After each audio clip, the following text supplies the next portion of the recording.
కోరుచున్నామని ఆయనతో చెప్పగా ఆయన ఇట్లా అన్నాడు, వ్యభిచారులైన చెడ్డతరం వారు సూచక్రియను అడుగుతున్నారు.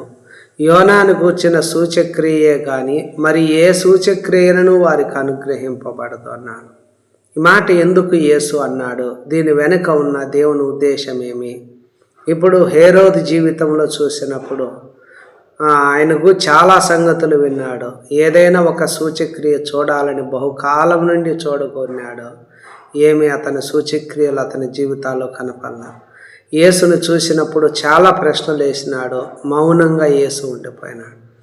ఈరోజు వీడియో చూసి అనేక మంది, నాకు తెలిసిన ఒక సహోదరుడు ఉన్నాడు. అతను చక్కగా వర్క్ చేసుకుంటున్నాడు, కుటుంబాన్ని నడిపించుకుంటున్నాడు.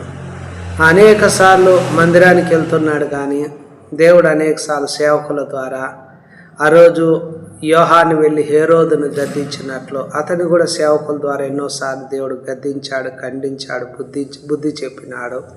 కానీ అతను తన తప్పులు దిద్దుకోకుండా జీవించాడు. మరియు అదేవిధంగా ఎన్నోసార్లు అతన్ని చేర్చుకోవాలని ఎన్నోసార్లు దేవుడు ఆశపడ్డాడు. కానీ అతను దేవుని మాటలు చేర్చుకోలేదు. నిరాకరిస్తూ నిషేధిస్తూ వచ్చినాడు. దేవుని మాటలు లక్ష్యం చేయలేదు. నెపాలు చెబుతూ వచ్చినాడు. మరి లేఖనాలు దేవుని శక్తిని పొరబడటం, మరి దేవుని అనేకసార్లు శోధిస్తూ వచ్చినాడు. దేవుడు ఉంటే నాకు ఈ మేలు జరగచ్చు కదా, నా పనులు సఫలం కావచ్చు కదా, నా సమస్య అనేకసార్లు దేవుని శోధిస్తూ వచ్చినాడు. ఎవరైనా దేవుని గురించి చెప్తే వాళ్ళతో తర్కించడము, వాదించడము, ఇలా చేసేటువంటి వాడు. ఎందుకు అతని జీవితంలో దేవుడు అతను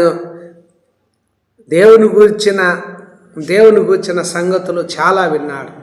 కానీ ఎందుకు సూచక్రియ జరగలేదంటే తన తప్పులు దిద్దుకోకుండా, దేవుని మాటలు చేర్చుకోకుండా, ప్రభువుకి స్థలం ఇవ్వకుండా, అతని జీవితంలో జీవితాలు మార్చుకోకుండా ఎంతోమంది దగ్గరికి వెళ్ళి ప్రార్థన చేయించుకున్నాడు.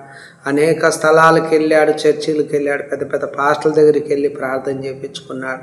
ఎన్నో బోధలు వింటాన్నాడు. కానీ దేవుని మందిరానికి వస్తున్నాడు. కానీ అతని జీవితంలో తన యోనా ప్రకటించినప్పుడు ఆ ప్రజలు ఏ విధంగా తమ చేసిన చెడు నడతలు, అక్రమాలు, బలాత్కారాలన్నీ మానేసి ప్రభు సన్నిధిలో పశ్చాత్తాపడి మారు మనసు పొందారు. అలాంటి జీవితం అతనిలో లేని కారణంగా అతడు చేసిన ప్రార్థన ఆలకించబడలేదు.